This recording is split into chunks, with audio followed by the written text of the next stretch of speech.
hello. So I had the temerity to tell Trish, when I introduce you, at least I'm sure I will pronounce your last name correctly. Trish Gutierrez. The title is How Do You Do It? The time is 5 to 7 minutes. It's project number 2, Organize Your Speech. The objectives of these projects are to select an appropriate outline. It's easy to follow and understand for the audience. To make the message clear, we can use supporting material and use appropriate transitions from idea to idea. And the last one is create strong opening and closing. So I'm gonna welcome Trish here to start the speech.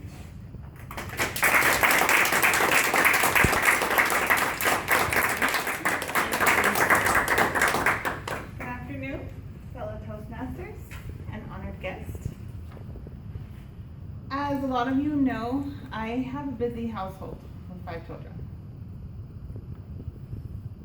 And I get asked this one question all the time. How do you do it?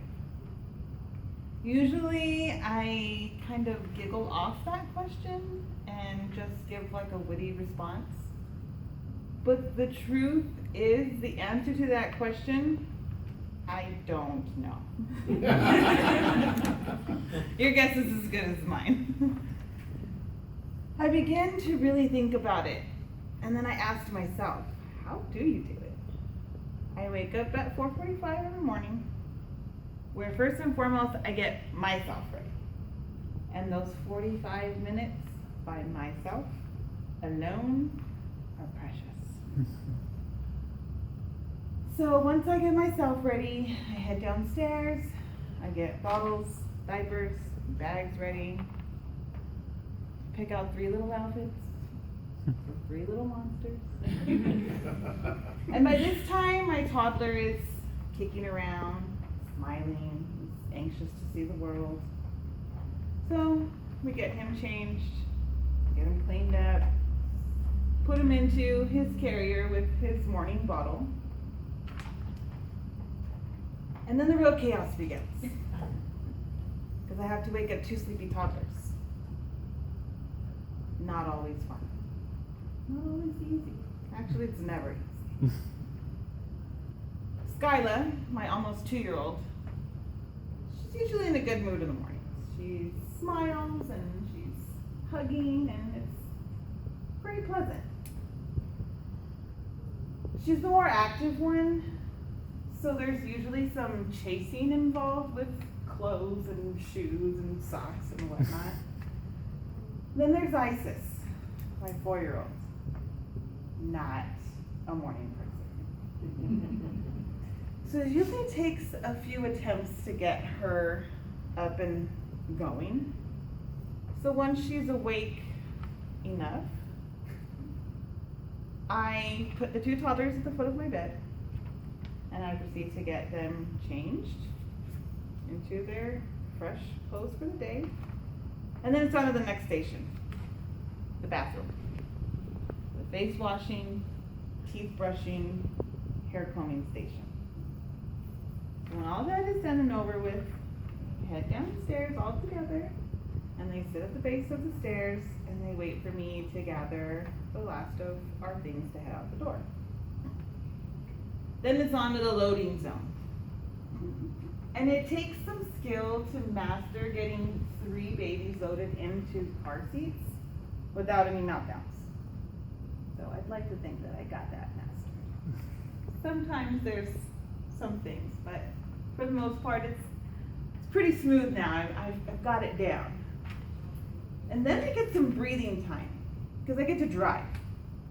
And when I'm driving, that means that everybody is strapped in and nobody is moving. Everybody's stationary for a good amount of time, and I can kind of like listen to the music and just let it go, because that is the #1 song on the playlist in the morning.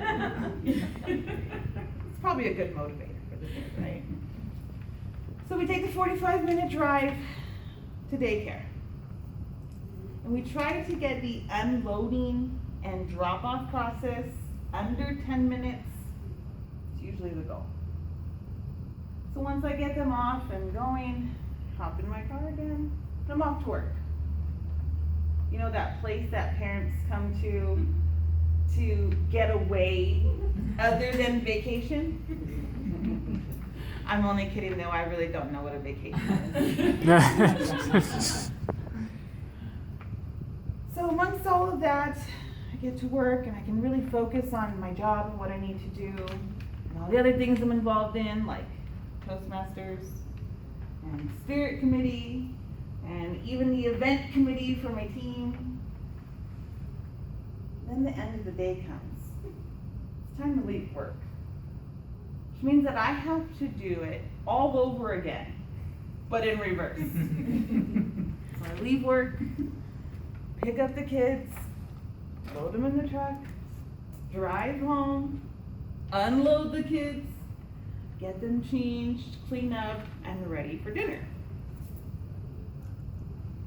Which takes you to showers, and pajamas, and story time. And that brings us to bedtime. And oh, we love bedtime. Once everybody is in bed, that's 30 minutes of downtime.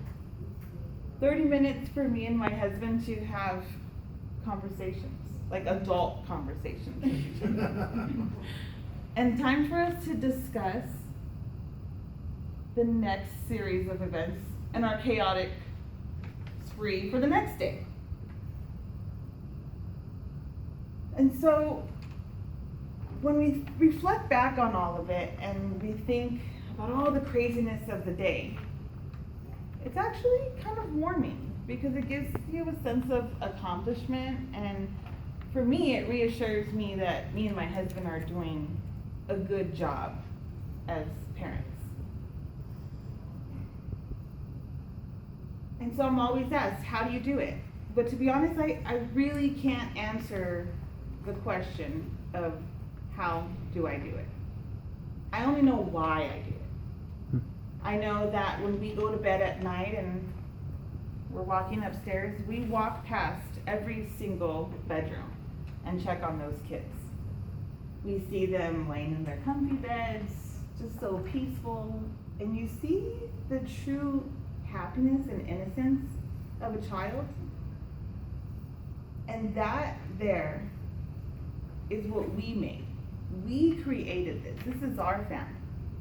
And that one reason right there is all I need to continue doing what I do.